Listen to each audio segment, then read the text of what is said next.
Tá bom. O trabalho social se desenvolve no segundo sábado de cada mês, com distribuição de 62 cestas básicas. As famílias inscritas, né? A campanha do quilo continua.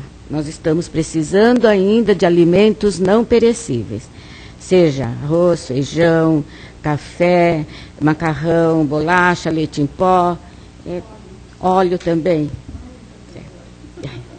Porque a maior parte das cestas básicas nós compramos e a coisa está cara. Então nós pedimos sempre a colaboração daqueles que frequentam aqui, né? Todos os sábados há uma distribuição de lanches para moradores de rua, ali nas imediações do metrô, Carandiru e Tietê. Quem quiser participar, falar com o Daniel. O grupo de apoio a dependentes químicos, nós atendemos às sextas-feiras, às 19h30. Não é uma palestra aberta ao público, só os familiares e as pessoas dependentes, né? Não podemos esquecer também, eu estou aqui falando enquanto ela não chega. Não podemos esquecer também da importância de realizarmos o estudo do Evangelho no lar. Através do Evangelho bem sentido, bem explicado, nós conquistamos a assistência de uma equipe espiritual que se dispõe a vir todo dia, naquele mesmo horário, uma vez por semana, não é? Então, contando com isso, eles fazem toda a higienização do nosso ambiente e nos proporciona, assim, aquele bem-estar, a harmonia de que nós precisamos. Bom, como ela já falou, as palestras são gravadas ao vivo e pelo site www.casadocaminhosantana.com.br. Tá bom? Guardou? Tá aí. Tá diferente, né? Deixa ela entrar para nós fazermos a prece.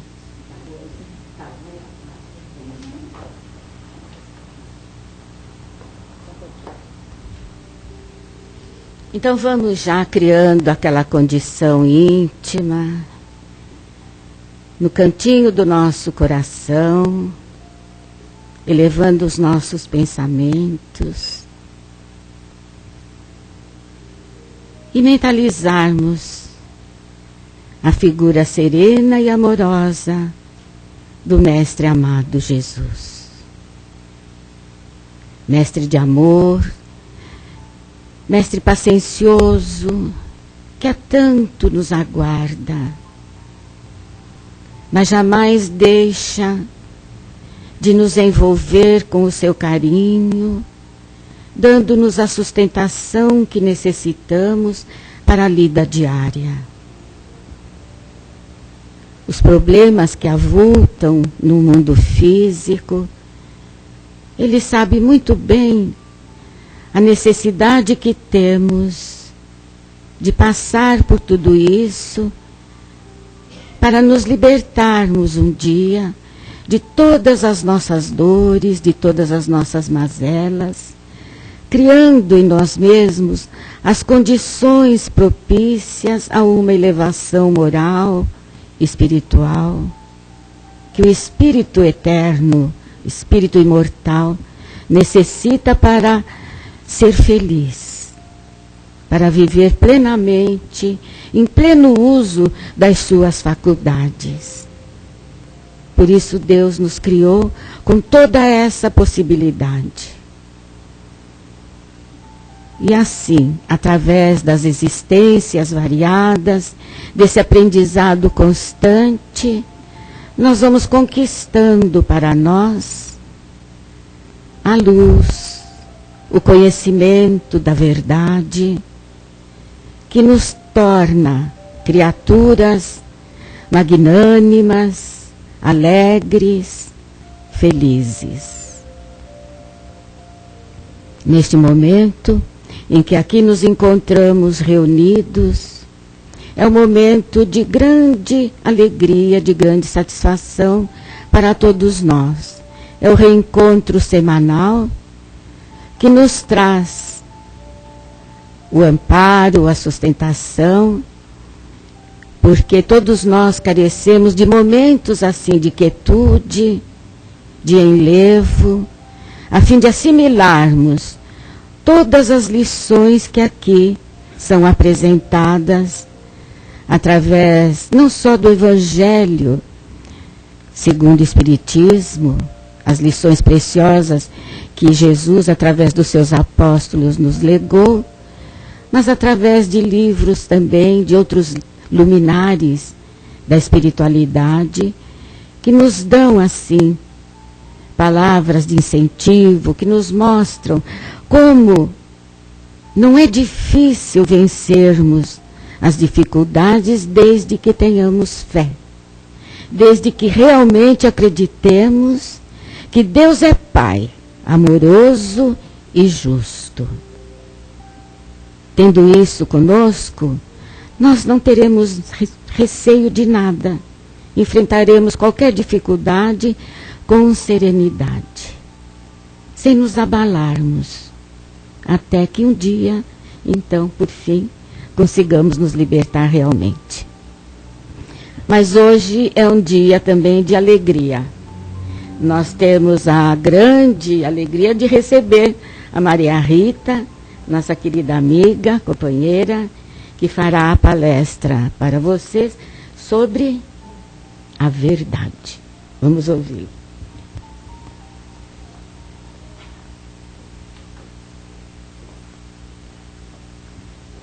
Eu quero pedir desculpas pelo atraso, mas hoje o meu meio de transporte não é o carro. Eu estou como todos, o ônibus, e a gente depende de horário, enfim, ele se atrasa. Então, desculpe pelo atraso, mas vamos iniciar, né, para não perder mais tempo. Na tarde de hoje, nós vamos falar sobre a verdade, é um dos temas do livro Renovando Atitudes, de Francisco do Espírito Santo Neto, pelo Espírito Hamed. E ele inicia com um trecho de um dos evangelistas, o que faz com que nós busquemos o Evangelho segundo o Espiritismo.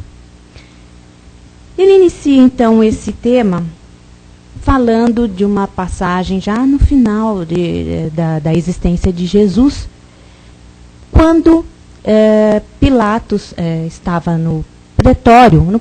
Pretório, naquela época, na época de Roma, era o local onde o pretor, que seria quase um juiz, né, ele morava, onde ele habitava. E ali ele cuidava da administração e da parte jurídica daquela cidade. Pilatos, ele estava ali como governador, nós poderíamos dizer aqui. Então, os judeus levaram Jesus para o pretório. Pilatos saiu e primeiro foi conversar com os judeus, né, para saber o que é que eles estavam trazendo ali, por que estavam trazendo aquela pessoa ali. Que acusação trazeis contra esse homem? Se este não fosse malfeitor, nós não o entregaríamos, responderam os judeus. Pilatos falou: tomai-o vós e julgai-o conforme a vossa lei. Eles responderam para Pilatos o seguinte: a nós não nos é lícito matar. Eles já estavam evidenciando aí que eles não estavam simplesmente querendo julgar. Eles estavam querendo que ele fosse morto. Pilatos tornou a entrar no pretório, chamou Jesus e perguntou-lhe: és tu o rei dos judeus? Jesus pergunta para ele: vem de ti mesmo esta pergunta, ou te disseram outros a meu respeito? Pilatos pergunta para ele: por acaso eu sou judeu? A tua própria gente e os principais sacerdotes é que te entregaram a mim. Que fizeste? Jesus já respondendo a primeira questão dele, né? O meu reino não é deste mundo. Se fosse deste mundo, os meus ministros se empenhariam para que eu não fosse entregue aos judeus, mas por agora o meu reino não é daqui. Pergunta Pilatos para ele: logo, tu és rei? Tu dizes que sou rei. Eu nasci e vim para este mundo para dar testemunho da verdade. Todo aquele que é da verdade ouve a minha voz. Mas Pilatos pergunta: que verdade? Esse relato nós encontramos em João, capítulo 18, versículos 28 a 38. Que é a verdade?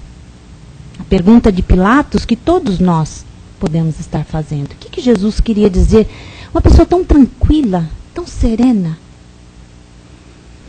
Ser rei no passado significava a conquista de uma condição que se atribuía como divina.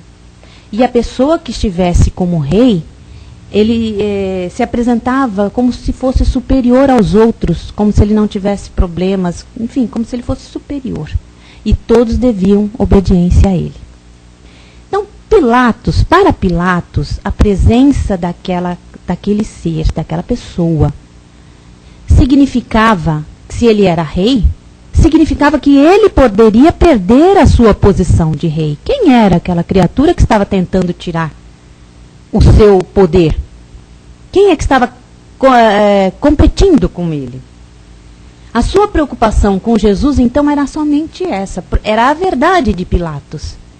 Ele se entregava como governante, ele fazia tinha o seu jogo de cintura, ele colocava algumas coisas como verdades, e ele tinha medo exatamente que viesse alguém e ele fosse presa das suas próprias verdades, entre aspas. Mas como Jesus foi muito transparente, muito tranquilo, muito sereno, ele começou a perceber que ali ele não tinha nenhum oponente, não haveria nenhuma rivalidade. Mas ele percebeu também que Jesus não era um competidor vulgar. Não era qualquer um. E sim um triunfador sobre si mesmo. Que não disputava nada porque ele possuía já o mais importante tesouro da paz. Podiam colocar coroa, cetro nele, que nada modificava a sua condição interior. A sua realeza entre nós. Pilatos, ele desejava saber do próprio Jesus. Ele queria ouvir do próprio Jesus. Porque como como os judeus o apresentaram como rei, ele se tornara perigoso. Mas a sua resposta não deixou nenhuma dúvida ao afirmar que o seu reino não é deste mundo. Com a sinceridade e o seu desinteresse pelas mentiras terrestres, Pilatos se tranquilizou em seu trono, de infantilidade e jogos que o distraíam com prazeres doentios. Que verdade, Pilatos pergunta a Jesus? Porque ele estava envolvido nas suas mentiras, que acreditava como verdades? Que verdade era esta? Será que é a minha verdade? É a verdade da Dona Matilde, do Zé Roberto? Que verdade é esta? E nós não vemos a verdade porque a nossa mente, ela trabalha desligada dos nossos sentimentos, desligada da nossa essência. Porque nós falamos e demonstramos a verdade, muitas vezes, que os outros querem ver. Nós não somos nós mesmos. Nós não mostramos exatamente o que nós somos. Porque é muito feio demonstrar. Nós aprendemos que é muito feio nós mostrarmos os nossos sentimentos. A raiva, o ódio, a vergonha de assumir as coisas que acontecem. E isso é uma coisa que vem desde que o homem é homem. Quando no diálogo de Deus com Adão, nós verificamos isso. Adão diz, não fui eu que pequei, foi a mulher que me tentou. E se pergunta a Eva o que foi que aconteceu, ela diz que toda a responsabilidade cabia à serpente. Ninguém quer ser pai de filho feio. Né? Todo mundo quer ser pai de virtudes, de coisas bonitas, de verdades, enfim. É mais fácil, então, responsabilizar os outros por aquilo que nós não assumimos em nós. conta uma historinha, deve ser bastante antiga. A pessoa chama-se Saturnino. E ele era muito preocupado em que o que hoje nós temos as secretarias, por exemplo, secretarias de Estado, e estradas e do DR, Departamento de Estradas e Rodagem, que através de ofício, o secretário dos Transportes, por exemplo, ele pede para o prefeito ou para o deputado, enfim, que sejam construídas estradas vicinais, enfim, existe todo um órgão público para isso. Naquela época, na época dessa história, não havia ainda essa Secretaria de Estado, esse DR, enfim.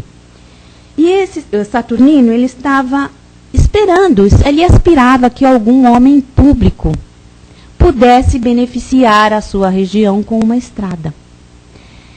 Então ele falou, bom, eu tenho que pedir a um deputado, né, alguém público. E ele começou a pesquisar, a perguntar quem seria bom daqueles que foram eleitos, né? E chegou à conclusão de que um determinado deputado jovem ainda, com bons antecedentes, uma pessoa bastante honesta, poderia servir a sua região, poderia ser um instrumento para servir aquela região com mais uma estrada.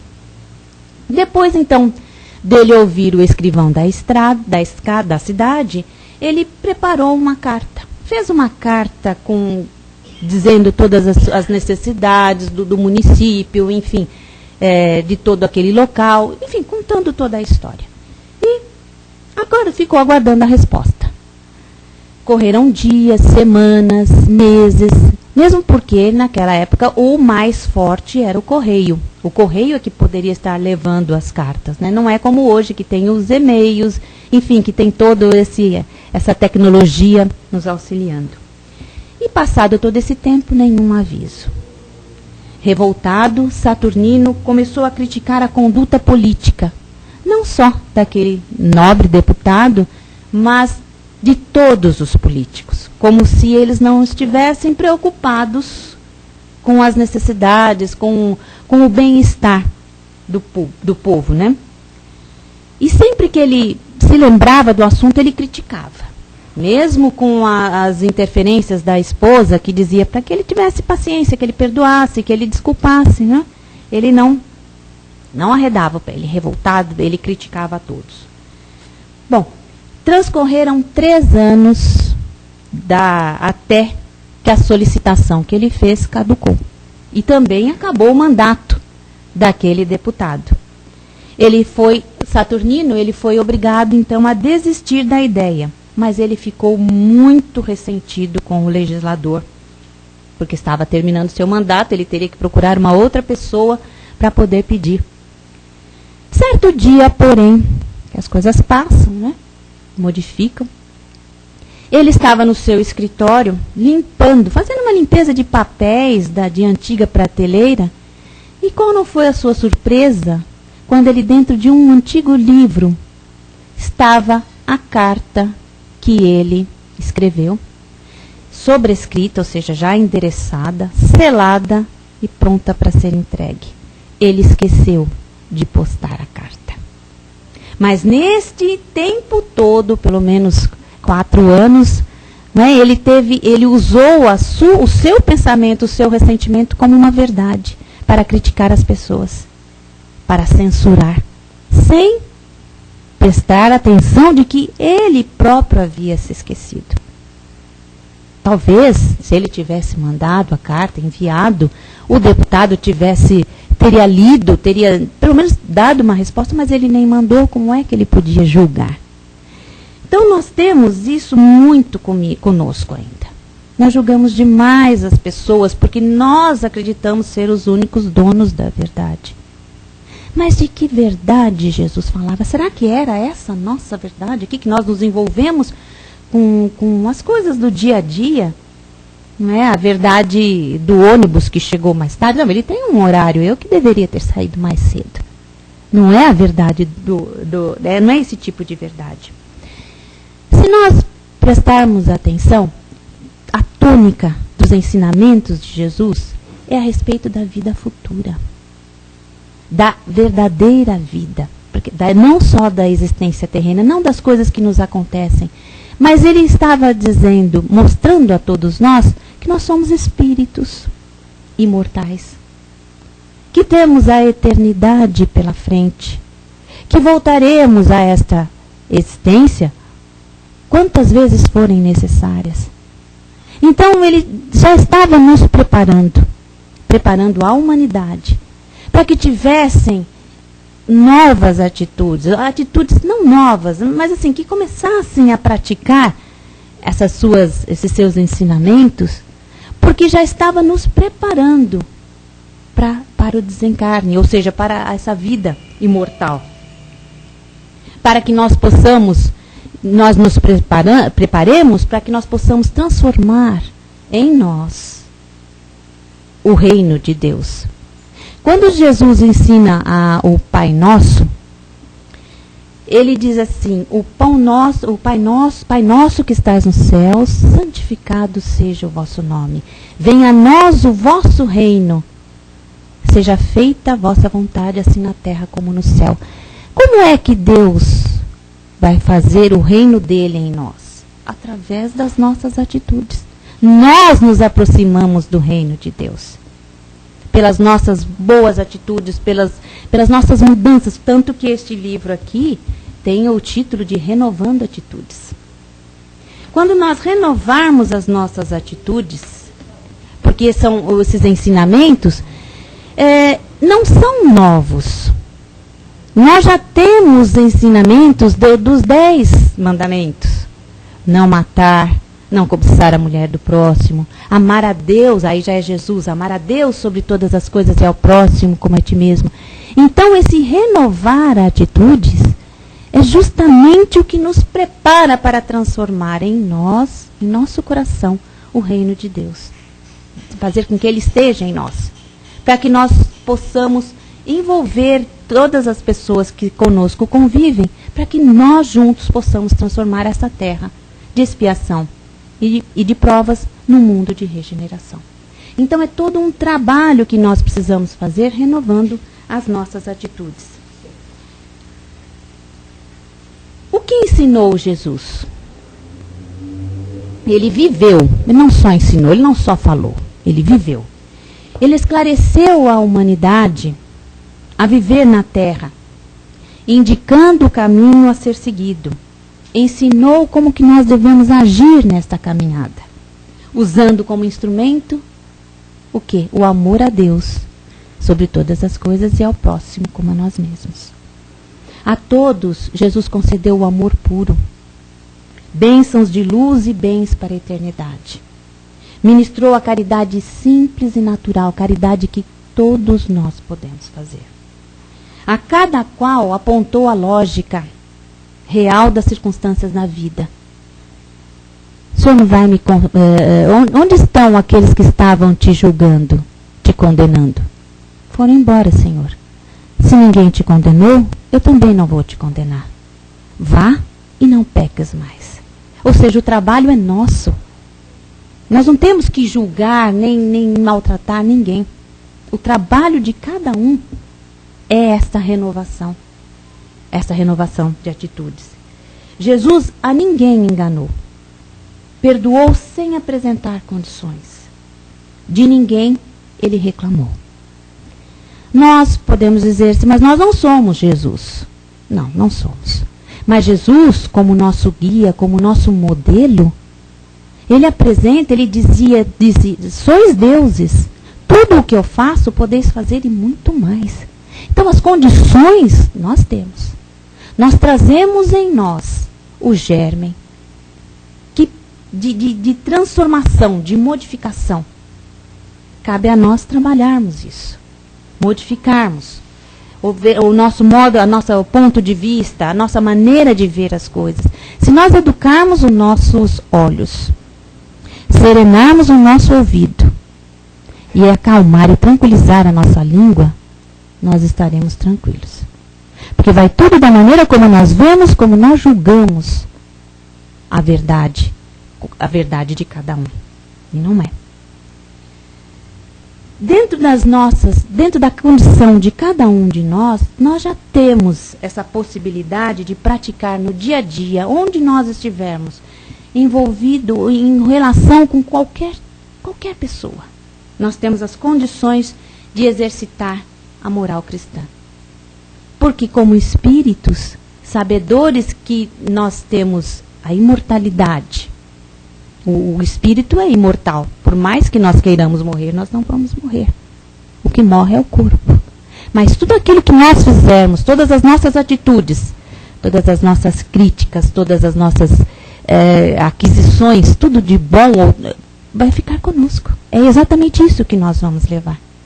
Então que nós possamos, não é fácil, nós vencermos esse ser ontológico, essa coisa milenar que nós trazemos ainda do nosso comportamento, as nossas atitudes. Então é importante o quê? Que nós voltemos os nossos olhos para dentro de nós. Que nós possamos julgar a nós mesmos, mas que nós também possamos vivenciar essa modificação no dia a dia. Começando nos nossos lares, a compreensão, depois nas ruas, depois no trabalho, enfim, em todos os locais, para que nós possamos vivenciar a verdade. Para que ninguém precise perguntar qual é a sua verdade.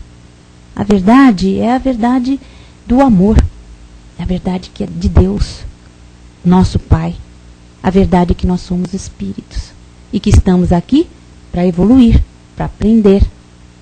Não vamos dizer que por ser um planeta de expiações e de provas que nós estamos aqui para sofrer. Absolutamente. Nós estamos aqui para aprender.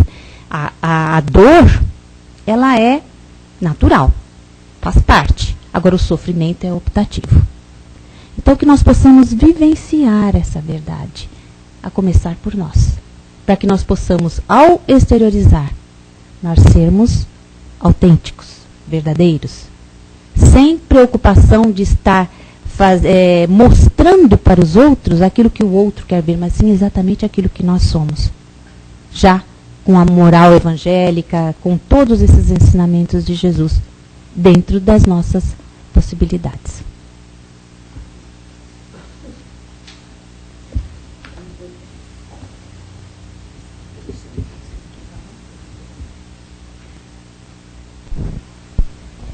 Então, agora é o momento de vocês fazerem as suas perguntas, as suas colocações. Aquele que quiser, a Rita está aqui para poder responder. Tá bom? Quem gostaria? Eu gostaria. Deus quer que a gente sofra. Deus quer que a gente sofra. Nós não, nós fomos criados simples e ignorantes. Fomos adquirindo o livre-arbítrio, então nós podemos fazer o bem ou fazer o mal, vai depender de nós. Agora, nós fomos criados para sermos felizes. O sofrimento é causado pela nossa revolta, pelas nossas atitudes ainda envolvidas na materialidade, na maldade. Eu tenho problema com filho, posso falar? De droga. Só Deus sabe como eu não durmo. Ontem foi terça, segunda-feira quase morri. Estava 24 de pressão. Porque ele trabalha quando quer, mente. Eu, para não passar nervoso, desculpa, aí a senhora mandou falar e eu queria falar. Para não passar nervoso, eu saio com meus netos, né? Tem um netinho que tem uns 15 dias, né? Então eu peço para Deus que me alivie o meu coração, minha família. Que não é o comer, é o sossego, é a paz para dormir. Eu queria só ter um pouco de paz para dormir. Eu tenho 7 netinhos, a casa que me ajuda muito. Graças a Deus eu estou melhor do que eu era. Posso falar assim. Eu era muito nervosa. Desculpa que eu estou tomando tempo, né? Aí eu peguei, parece que uma coisa me chamava para mim vir. Eu queria estar 1h30, eu queria estar no horário, né? E uma coisa me mandando, sabe? Eu dei comida para os netinhos, corri, vai. Eu falei, vou. Eu com febre, com gripe, com tudo, eu falei, vou. Porque a mãe não quer ver os filhos sofrer, que nem está falando. A mãe não quer que nenhum sofra. Ele tem problema e é o melhor filho, assim, no carinho, no amor. Eu estava ruim, ele foi na cama, mãe, a senhora está bem? Mas não deixou de ir para a rua, né? Não deixou. Passou a noite na rua no domingo de manhã. Mãe, vai no médico, mãe, a senhora está bem? Eu, para não ofender, falei, é você, eu estou rindo por causa de você, não pode falar assim, o médico não quer. Dona, interna, mas ele tem que querer. Se ele não quer, eu quero. Eu falei, antes de eu morrer, que o pai já morreu, tem 2 anos. Eu quero internar esse filho, porque é muito... 32 anos. Qual o seu nome? Abigail. Dona Abigail, a casa oferece às sextas-feiras, a partir das 19h30, um tratamento, não é um tratamento, é mais um grupo de apoio, né, aos dependentes químicos ou aos familiares, porque nós não temos condições, Dona Abigail, de julgar. Nós não temos condições nenhumas de dizer interne e não interne, nós não temos essa condição. Mas a senhora precisa procurar ajuda. Já veio, a senhora já veio, já buscou, exatamente. Entendeu? Sim. Mas aqui tem esse grupo, existe uma conversa, todo um acompanhamento, né? Para auxiliar. É um grupo preparado. É um grupo já preparado para isso. Fala assim. Ele não precisa vir. A senhora vindo na sexta-feira, às 19h30. Você vai ter todo um apoio para entender o que é a droga e para poder ajudar a senhora. A senhora. Primeiro, para a senhora poder ter paz e dormir. Para ter paz e tranquilidade, tá bom? E quem sabe, viu, Dona Abigail? E quem sabe, após a sua persistência em vir, um dia ele pode vir, né? Que aí a senhora vai... Não, tanto ele está preocupado com a senhora. É isso mesmo. É o amor, né? É o amor. É essa verdade que Jesus pregava. É a verdade do amor, do desinteresse. A senhora está trabalhando, lutando pelo amor a esse filho. E com o seu trabalho, como disse a Dona Matilde, com a sua persistência em buscar, com certeza não podemos dizer, mas quem sabe ele também procure. Certo?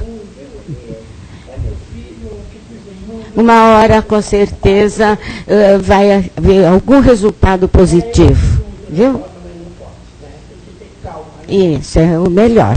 Segunda-feira já estava com 24 de pressão. Imagina.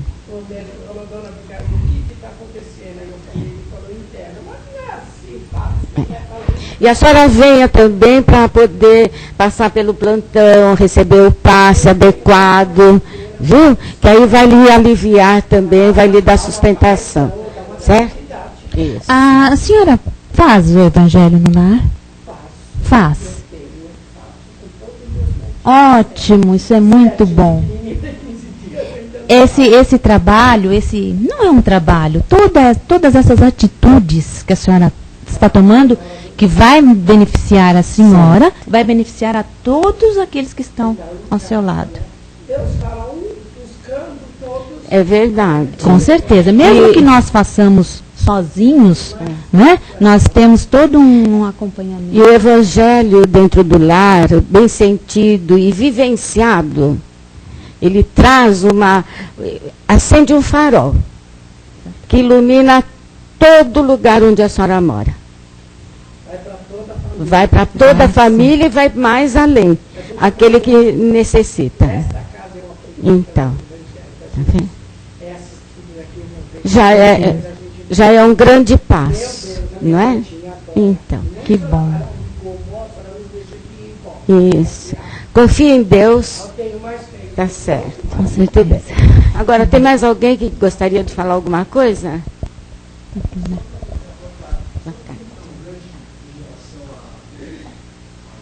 a exposição. Boa tarde. Boa Só tarde. aproveitar um gancho em relação a essa senhora, essa mãe, né? Primeiro passo ela está dando, né? E com certeza a corrente espiritual já está envolvendo ela, certo? Ela vai ter o tratamento, com certeza já está sendo tratada e já está sendo já emanado para o filho dela também. Eu penso assim. Segundo passo, existem também, ela faz o tratamento espiritual, existem os narcóticos anônimos, né? Com pessoas realmente que viveram isso daí, entendeu? Que querem sair do mundo das drogas, né? É que nem o AA, né? Existe um outro grupo também, o Al-Anon, que é para as famílias, né?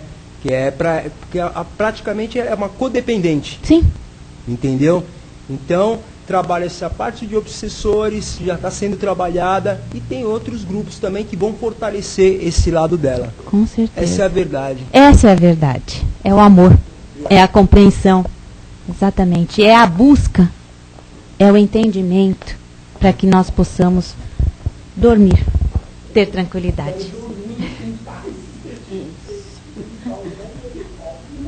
Mais alguém quer falar alguma coisa? Não? Então nós vamos encerrando essa parte. Obrigada, viu?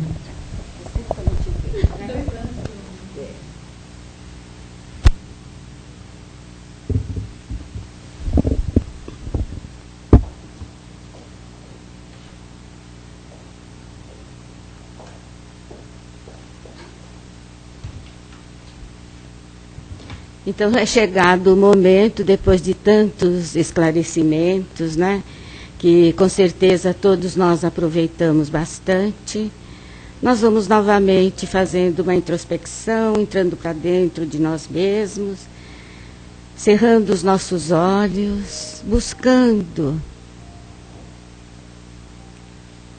aquele manancial de bênçãos que aqui são distribuídos a todos nós.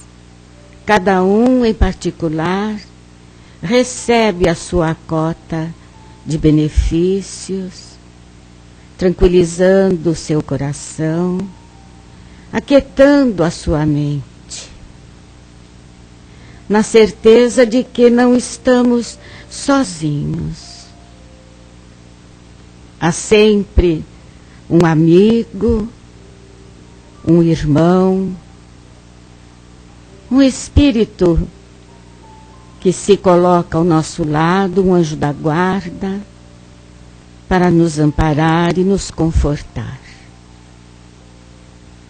Deus, quando cria a vida que nos leva ao reencarne, Ele sempre dispõe para nos guiar, para nos amparar, para nos alertar, um espírito protetor. Então confiemos nisso também. Confiemos nesse anjo guardião que conhece tudo a nosso respeito e sabe das nossas necessidades. É Ele quem leva até Jesus tudo aquilo que nós mais necessitamos. Então, se não estamos desamparados, tenhamos confiança, tenhamos fé, que é o que nos sustenta nas dores desta vida. Como bem disse a nossa irmã, sentir dor é normal. Quem não chora por um filho, se ele está enfermo? Enfermo da alma, não só enfermo do corpo. É o espírito que está enfermo. E uma mãe verte suas lágrimas por este filho. Mas essas lágrimas, elas se transformam em pérolas preciosas, porque elas são constituídas de amor, são constituídas de sentimento, são constituídas de verdades. E no final da jornada, nós vamos recolhendo esse tesouro, que são as provas que a vida nos oferece, não a fim de nos abater, mas para nos fortalecer. Então, neste momento, vibremos de todo o nosso coração por estas criaturinhas que ainda não se encontraram. Vibremos pelos desesperados, por essas outras criaturas que não têm um teto, não têm um lar, não têm um pai, não têm uma mãe para lhes dar os cuidados necessários. E os nossos familiares? Sempre existe alguém que compõe a nossa família, não só a família consanguínea, a família espiritual também, porque nós temos amigos, nós temos conhecidos, que muitas vezes sabemos em grandes necessidades. Então sejamos o porta-voz dessas pessoas, pedindo a Deus que possa ampará-los, fortalecê-los nas suas provas também, nas suas dores físicas. É como se estendêssemos as mãos, como Jesus faz conosco, e ali ministrássemos um passe calmante, trazendo alívio e conforto a todos eles. E é desta forma, então, que concluindo a nossa tarefa de hoje, nós vamos agradecendo a Deus pelo dom da vida, pela oportunidade desse aprendizado, pela família, pelos amigos, pelo trabalho, pelo estudo, enfim, por tudo quanto compõe a nossa existência neste momento. E assim, agradecidos a Jesus, aos nossos mentores e guias, aos mentores desta casa, nós vamos pedindo licença para darmos por encerrada a nossa reunião de hoje. Graças a Deus. E vamos então nos preparando para o passe, não é? O passe que vai finalizar, vamos dizer assim, tudo aquilo que nós recebemos hoje.